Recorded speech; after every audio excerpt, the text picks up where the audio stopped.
bertemu lagi dengan Ibu Puput. Hari ini kita akan belajar mapel IPPD nggih. Kita mulai dari bab 1 untuk kelas 11. Nah, di sini nanti kita akan belajar mengenai pemeriksaan penyakit berdasarkan manifestasi klinis. Kalau di buku IPPD kalian nantinya materi ini tidak ada di bab 1. Nanti bab 1-nya itu tentang patologi. Akan tetapi ini akan saya berikan materi sesuai dengan kompetensi dasar di IPPD pada buku sebelumnya.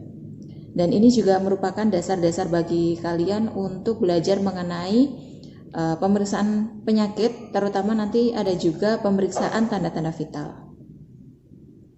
Nah, yang pertama kita akan belajar mengenai penyakit dan manifestasi klinis, kemudian pengertian penyakit, faktor-faktor yang berhubungan dengan timbulnya penyakit, kemudian manifestasi klinis dan juga konsep pemeriksaan. Yang kedua, kita akan belajar mengenai pemeriksaan fisik, yaitu ada prinsip dasar pemeriksaan fisik, teknik pemeriksaan fisik, metode pemeriksaan fisik, dan juga posisi pemeriksaan fisik. Kemudian yang ketiga, nanti kita akan belajar mengenai pemeriksaan penunjang, yaitu ada pemeriksaan diagnostik, pemeriksaan laboratorium, dan juga pemeriksaan penunjang lainnya. Langsung saja kita masuk ke pengertian penyakit. Pengertian penyakit itu berdasarkan beberapa tokoh ahli, itu beda-beda tapi intinya sama nggih. Jadi penyakit itu adalah sebuah penyimpangan dari kondisi tubuh normal menuju ke tidak harmonisan jiwa. Itu menurut B. Jacob ya. Kemudian untuk menurut Wahyudin Rajab, itu penyakit merupakan sebuah keadaan yang bersifat objektif dan rasa sakit merupakan dampaknya yang bersifat subjektif. Ya. Untuk yang pengertian yang dapat kalian pahami itu dari Azizan Haji B, itu suatu keadaan yang disebabkan oleh rusaknya keseimbangan fungsi tubuh dan beberapa bagian tubuh manusia. Nah, itu merupakan pengertian penyakit. Kemudian faktor yang berhubungan dengan timbulnya penyakit itu ada 3. Yang pertama ada host, yang kedua ada agent, dan yang ketiga ada environment. Ya, penyakit itu timbul karena ketidakseimbangan antara ketiga hal tersebut, yaitu agent, environment, dan host. Host itu apa sih? Host itu merupakan semua faktor yang terdapat pada diri manusia yang dapat mempengaruhi terjadinya penyakit. Itu meliputi usia, kemudian jenis kelamin, status gizi, ras, gaya hidup, dan juga pola makan. Nah, untuk agent sendiri, agent itu penyebab ya. Jadi untuk agent sendiri itu merupakan substansi atau elemen tertentu yang kehadiran atau tidaknya dapat menimbulkan atau mempengaruhi perjalanan penyakit. Dan kemudian yang ketiga yaitu environment atau lingkungan. Nah, karakteristik agent dan host akan mengadakan interaksi, dan dalam interaksi tersebut akan berhubungan langsung pada keadaan alami pada lingkungan. Jadi otomatis lingkungan itu kan berpengaruh terhadap host atau organisme hidup dan juga agent penyebab.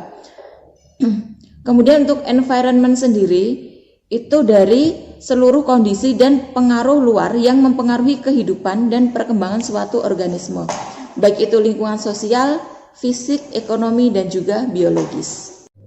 Oke, selanjutnya adalah tentang manifestasi klinis.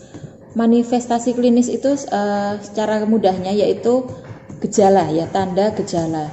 Jadi manifestasi klinis adalah gejala klinis yang ditemukan mengenai suatu penyakit yang diderita oleh seseorang. Nah, kemudian untuk karakteristiknya sendiri itu ada yang tanpa gejala, kemudian namanya infeksi terselubung, kemudian ada penyakit yang menunjukkan gejala sedikit atau gejalanya itu tidak begitu jelas. Kemudian ada juga manifestasi klinis dengan disertai gejala klinis yang jelas.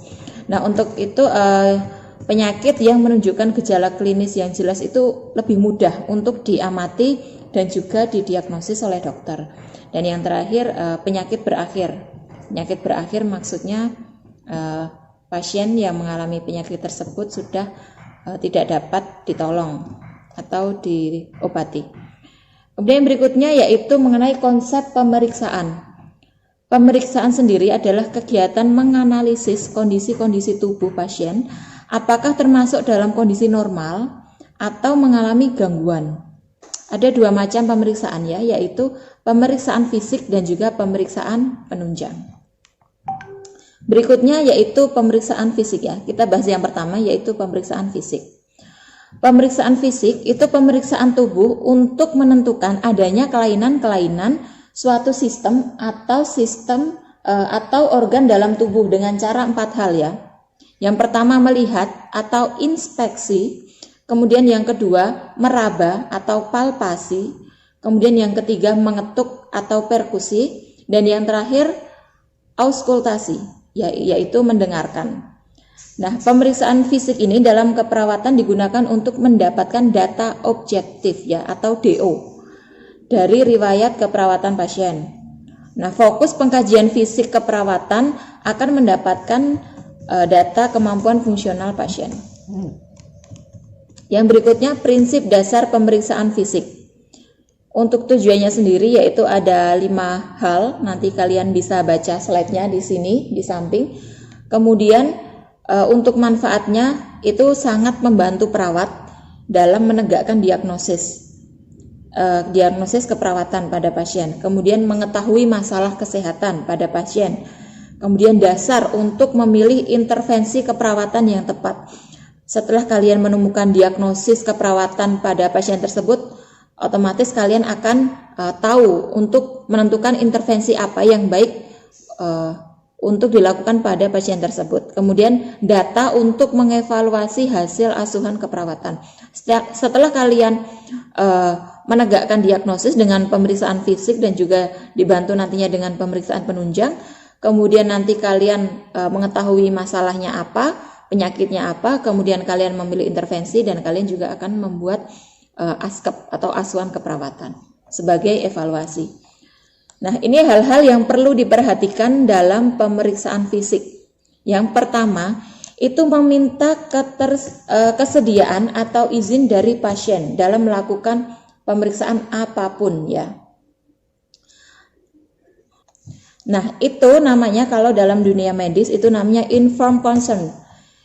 Itu nanti ada kalau secara lisan itu biasanya pemeriksaan seperti pemeriksaan fisik ya, pemeriksaan TTV. Tapi nanti hasilnya juga ditulis nanti dalam bentuk ASKEP. Tapi untuk intervensi dalam hal besar seperti misal operasi kayak gitu nanti inform consent-nya dalam bentuk tertulis ya, hitam di atas putih. Kemudian yang kedua yaitu menjaga privasi pasien. Itu sangat penting ya, misal ketika kalian melakukan pemeriksaan kalian menutup gorden atau sampiran. Kemudian yang ketiga, pemeriksaan yang dilakukan harus seksama dan sistematis. Pemeriksaan yang kalian lakukan harus teliti, jeli dan juga urut. Misal TTV itu ada 4. Ya, itu ada tekanan darah, suhu, nadi, dan pernafasan. Kalian mulai dari mana dulu? Misal, kalian yang paling lama itu kan suhu nggih. Suhu kenapa? Karena lama, karena ditinggal. Kan nggak bisa langsung menempelkan termometer ke ketiak pasien, kemudian langsung kalian cabut, hasilnya keluar. Nah, itu tidak akurat. Nah, kalian diamkan selama kurang lebih 4-5 menit dengan termometer raksa ya. Setelah kalian berikan kepada pasien, kalian bisa tinggal dengan melakukan pemeriksaan tekanan darah. Itu contohnya. Kemudian yang keempat yaitu jelaskan tujuan, kegunaan, cara dan bagian yang diperiksa. Pasien harus tahu kalian itu mau ngapain pada pasien tersebut.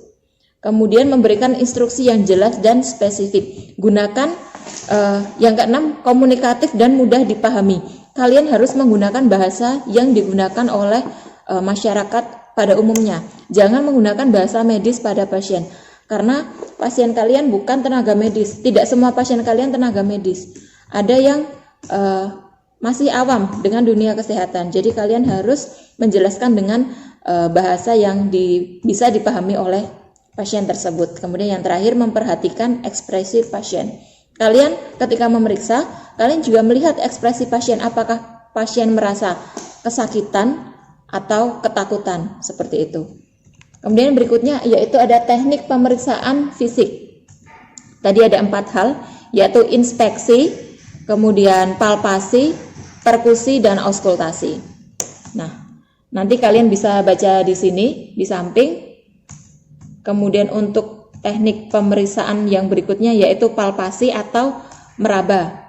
Meraba itu meraba dengan tangan bagian dalam yang dekat dengan ujung jari, ya di sini, ujung jari ini.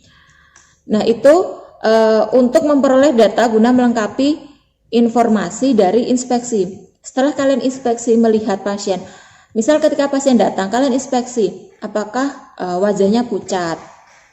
Kemudian untuk palpasi, misal kalian melakukan palpasi di leher, adakah benjolan pada leher. Nah, itu salah satu contohnya. Untuk prosedurnya kalian bisa baca pada slide di samping. Kemudian yang ketiga ada perkusi atau mengetuk, yaitu dengan mendengarkan bunyi getaran yang dihantarkan ke permukaan tubuh dari bagian tubuh yang diperiksa. Seperti ini ya. Misal mengetuk pada bagian perut atau bagian dada. Punggung. Kemudian berikutnya yaitu ini ya masih perkusi. Ini prosedur pemeriksaan perkusi. Kemudian ada 5 jenis bunyi perkusi, ada resonan, timpani, hipersonar, pekak, dan kempes. Kalian bisa baca materinya pada slide di samping. Kemudian teknik pemeriksaan yang keempat yaitu auskultasi atau mendengar. Auskultasi kalian menggunakan alat ya, jadi tidak menggunakan anggota tubuh kalian, misal seperti tangan tadi. Kalau auskultasi kalian menggunakan stetoskop karena untuk mendengarkan bunyi yang berbentuk di dalam organ tubuh pasien. Nah, untuk prosedurnya auskultasi bisa kalian baca di samping. Kemudian untuk penilaian auskultasi itu ada 4. Yang pertama ada frekuensi, durasi, intensitas bunyi, dan juga kualitas. Nah, untuk metode pemeriksaan fisik sendiri itu tadi ya, yang pertama ekspresi wajah, kemudian gaya berjalan pasien, tanda spesifik lain. Tanda spesifik lain ini misal adakah terdapat luka, memar, atau kelainan lain yang nampak dari pasien. Kemudian ada kondisi gizi, itu kalian penting untuk ketika di awal kalian harus menganamnesa pasien dengan mengukur berat badan dan juga tinggi badan. Kemudian yang kelima, status mental. Kalian dilakukan dengan mengamati dan melakukan penilaian bagaimana tingkah laku pasien tersebut, kondisi perasaan, dan juga cara berpikirnya. Dan yang keenam, ada bentuk badan. Nilai adakah kelainan seperti kifosis, lordosis, dan juga skoliosis. Kemudian yang terakhir, cara bergerak. Apakah cara bergerak pasien itu aktif dan dapat memiringkan badannya tanpa kesulitan. Berikutnya yaitu pemeriksaan tanda-tanda vital. Untuk tekanan darah normal yaitu 120/80. Kemudian jika di bawah atau di atas itu berarti terjadi gangguan. Untuk ukuran tanda nilai normal tanda-tanda vital sudah pernah saya jelaskan di kelas 10 ya. Jadi kalian bisa buka catatannya kembali. Kemudian untuk pemeriksaan TTV itu sebenarnya ada 4 ya. Jadi ada tekanan darah, suhu, nadi, dan pernafasan. Tapi sebelum itu kalian sebelum memeriksa TTV pada pasien, kalian juga lihat kesadaran pasien dulu, tingkat kesadaran dengan GCS, Glasgow Coma Scale. Itu untuk menilai GCS, kalian bisa mempelajarinya di mata pelajaran KDM, itu nanti ada nilai-nilainya. Nah, jika kondisi pasien penuh secara sadar atau sadar penuh, itu berarti namanya compos mentis, itu nilainya 15. Kemudian untuk pemeriksaan yang lainnya seperti suhu, tekanan darah, nadi, dan juga pernafasan, kalian bisa baca catatan kalian di kelas 10 yang lalu. Berikutnya yaitu posisi pemeriksaan fisik. Nah, ini ada beberapa posisi pemeriksaan fisik, kalian bisa lihat. Yang pertama ada supin, itu terlentang ya. Kemudian ada sims atau posterior view, itu seperti miring ya, dengan kaki ditekuk seperti di gambar. Kemudian prone itu tengkurap. Kemudian niches itu seperti sujud ya, tapi agak ke atas itu untuk pantatnya. Kemudian dorsal recumbens seperti orang melahirkan normal. Kemudian standing. Kemudian ada sitting yaitu duduk. Kemudian ada squatting. Kemudian yang terakhir ada lithotomy. Okay. Jadi lithotomy dan dorsal recumbens itu pada pemeriksaan reproduksi. Kalau untuk persalinan melahirkan normal itu biasanya lithotomy. Kalau untuk dorsal recumbens biasanya untuk pemeriksaan reproduksi. Kemudian yang berikutnya yaitu pemeriksaan penunjang diagnostik. Yang pertama ada USG, yang kedua ada ronsen, yang ketiga pap smear, yang keempat ada endoskopi, dan kelima kolonoskopi. Nah, untuk pengertian masing-masing pemeriksaan penunjang diagnostik kalian bisa baca pada slide di samping ya. USG itu untuk apa, kemudian ronsen untuk apa, pap smear untuk apa, endoskopi untuk apa, kolonoskopi untuk apa. Kemudian nomor 6 yaitu ada CT scan, kemudian mamografi, elektroensefalografi atau EEG, dan juga EKG, elektrokardiografi. Nah, kemudian yang berikutnya yaitu pemeriksaan laboratorium. Pemeriksaan laboratorium itu meliputi 1 sampel darah, yang kedua sampel urin, yang ketiga sampel feses, yang keempat sampel cairan pervaginam, dan yang kelima ada sampel sputum. Nah, sampel-sampel ini memiliki hasil untuk penyakit yang berbeda-beda ya. Misal untuk sampel cairan pervaginam.